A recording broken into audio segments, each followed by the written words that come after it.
انسان کی زندگی میں کبھی ایسے لمحات آتے ہیں جب دل بوجھل ہو جاتا ہے، گناہوں کی تاریکی گھیر لیتی ہے اور ضمیر کی آواز چیخ چیخ کر کہتی ہے کہ اب تیرا کوئی سہارا نہیں بچا۔ لیکن اے انسان، یہی وہ وقت ہے جب تجھے اللہ کی رحمت کو یاد کرنا چاہیے۔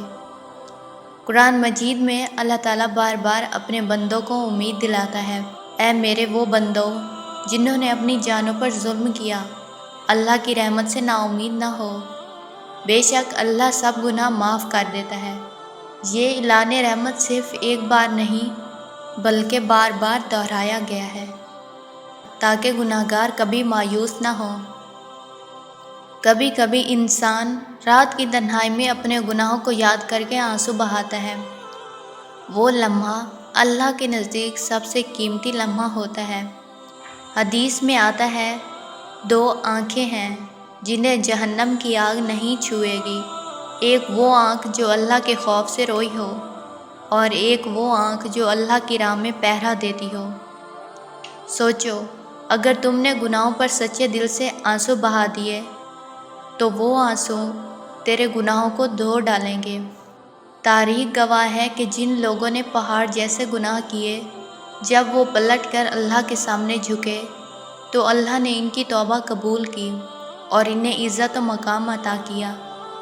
انسان اکثر اپنے گناہوں کو دیکھ کر سوچتا ہے کہ شاید اللہ مجھے کبھی معاف نہ کرے گا، لیکن یاد رکھو، اللہ کی رحمت تمہارے گناہوں سے زیادہ وسیع ہے۔ اللہ تعالیٰ فرماتا ہے، اے میرے بندے، اگر تیرے گناہ آسمان تک پہنچ جائیں اور پھر تم مجھ سے معافی مانگے تو میں انہیں ایسے معاف کر دوں گا جیسے وہ کبھی تھے ہی نہیں۔ یہ کیسی بڑی خوشخبری ہے۔ دنیا کا کوئی بادشاہ کبھی اپنے باغی کو یوں نہیں بخشتا، لیکن اللہ اپنے نافرمان بندے کو بھی محبت سے گلے لگا لیتا ہے۔ یہ دنیا فانی ہے، کبھی بھی خود کو اتنا گناہگار مت سمجھو کہ اللہ کی رحمت تم تک نہ پہنچ سکے۔ گناہوں سے توبہ کرو، استغفار کو اپنی زبان کا وظیفہ بنا لو اور دیکھو کس طرح تمہارے دل کا بوجھ ہلکا ہوتا ہے۔ نبی پاک صلی اللہ علیہ وسلم نے فرمایا، توبہ کرنے والا ایسا ہے جیسے اس نے کبھی گناہ کیا ہی نہیں۔ کیا یہ الفاظ انسان کی روح کو جھنجھوڑنے کے لیے کافی نہیں؟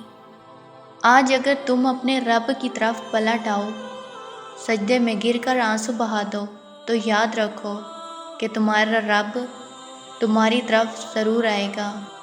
وہ تمہیں قبول کرے گا، تمہیں عزت دے گا اور تمہیں ایک نئی زندگی عطا کرے گا۔